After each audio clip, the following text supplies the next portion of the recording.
earth is that?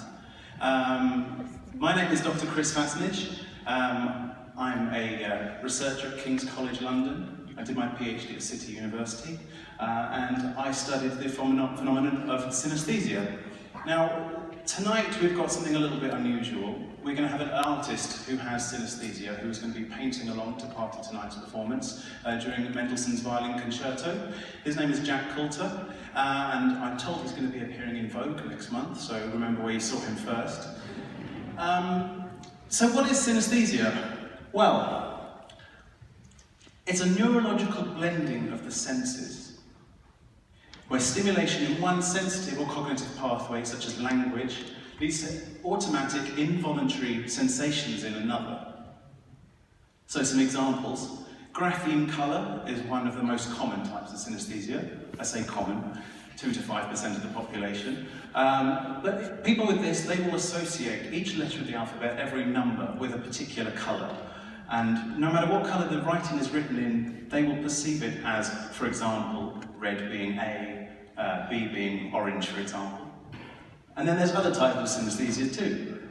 Number form synaesthesia. Now, people who have this condition, they associate numbers with positions in space around them. So then number 2 might be up here, 5 down here, and then sort of 30, 40, 50 way behind them. And they can also be coloured, as with the grapheme colour synaesthete. So you can see there, letter 5 being orange, and then anything beginning with in the 50s also being orange.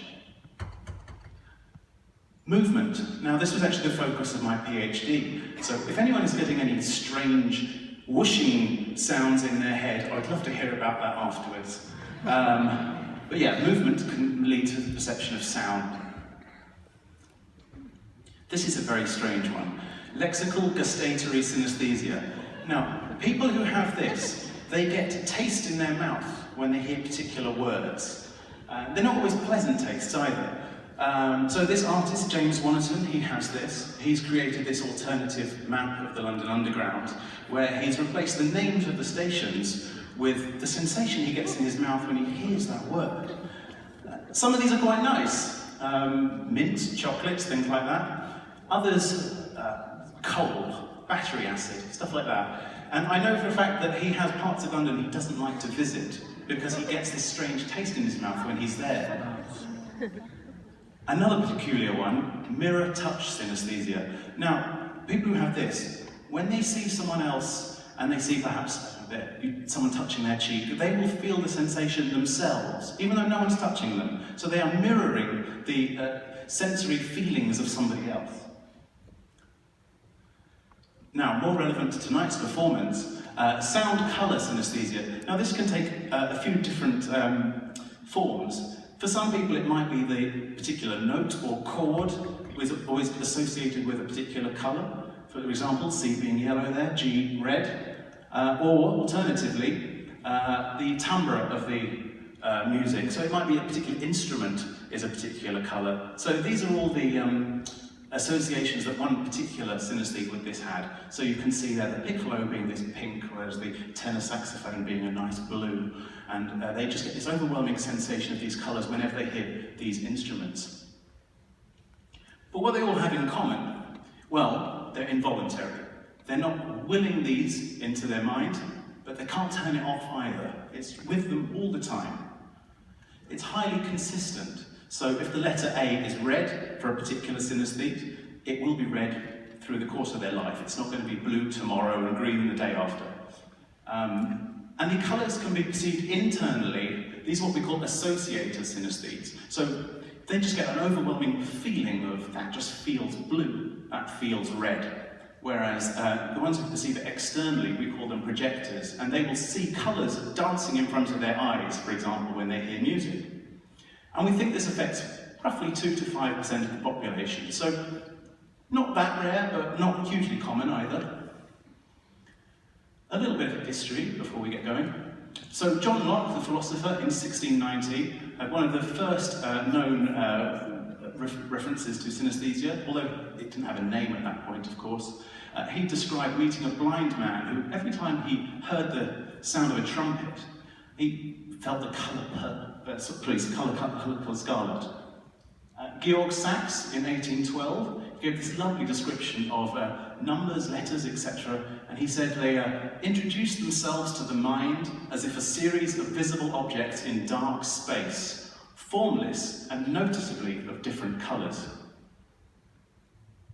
Francis Galton, in the 1880s, he wrote a lot about synaesthesia. He described various different types: sound, colour, grapheme colour, number form, and he was also the first to notice that it was heritable, it ran in families, so as we now know, it has a genetic component to it.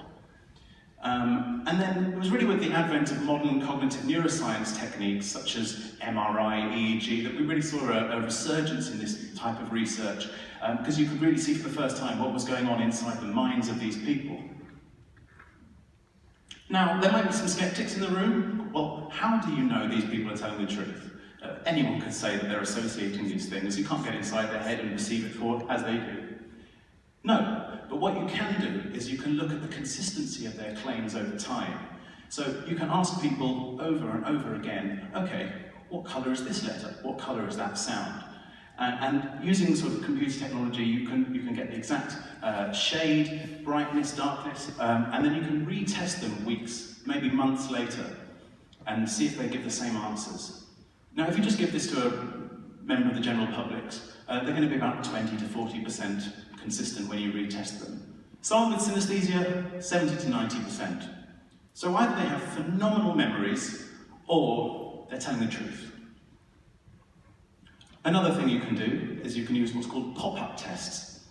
So if I say to you, in amongst all those number 5s, there's some 2s hidden in there, where are they? Now, what you would have to do is you would have to check each of them one by one and find them. And it might take you some time. Whereas, if you perceive the world as a synaesthete does, you can do it instantly. And what we notice is these people, they have much faster reaction times when you ask them where are the odd ones out, because they literally pop out of the screen at them. So what's going on? What's going on in the brains? Well, that's going to depend on the particular type of synaesthesia, and it's going to vary from person to person. But generally, we know that they have denser grey matter in the cortex, in the bits of the brain that are responsive to the particular sensations that they're feeling. And we also know there's greater levels of connectivity within the brain. So that might be a greater number of synapses, or it might just be the synapses are more excitable, they're chattier between different brain regions, if you like. And also, another thing we notice is the types of brain regions that tend to co-occur in synaesthesia tend to be very close. So if you see in green there, that's the part of the brain that's responsive to language, and in particular sort of graphemes and letters. And right next door we've got an area called V4, which is very responsive to colour. So it's very easy to see how if you have these connections within the brain, you can have this unusual perception of colours with letters. Now, there have been a number of noticeable people with synaesthesia in art, music, literature over the years. Liszt, now he was known to say to his musicians things like, "A little bluer, please. This tone requires it," or "This is a deep violet, not so rose." I would imagine he got some very strange looks from his orchestras. Duke Ellington, moving into the 20th century, he gives this lovely description of timbre colour synaesthesia. "I hear a note by one of the fellows in the band, and it's one colour. I hear the same note played by someone else, and it's a different colour. When I hear sustained musical tones, I see just about the same colours that you do, but I see them in textures. If Harry Carney is playing, D is dark blue burlap. If Johnny Hodges is playing, G becomes light blue satin." I love that. And in the field of visual arts as well, Kandinsky was highly suspected of had synaesthesia. A lot of his works have these amazing coloured shapes and lines dancing around the canvas, and we think he was probably trying to recreate the strange sensations that he perceived as he was travelling through the world.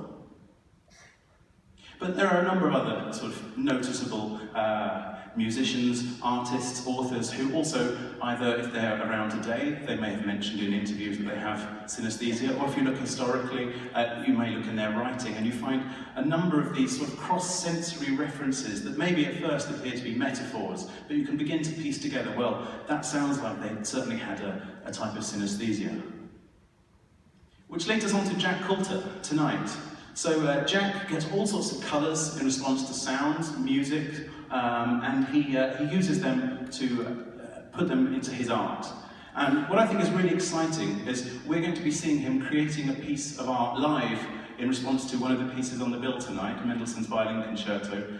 And what I really like about this is we're used to seeing the end result of these pieces of art. We see them on a gallery, we see a Kandinsky, we see whoever it is. But tonight we're seeing the process from start to finish. So if you like, Jack is going to be transcribing the music into colours. A language that previously was only accessible in his own mind is going to be projected onto the screen for you tonight.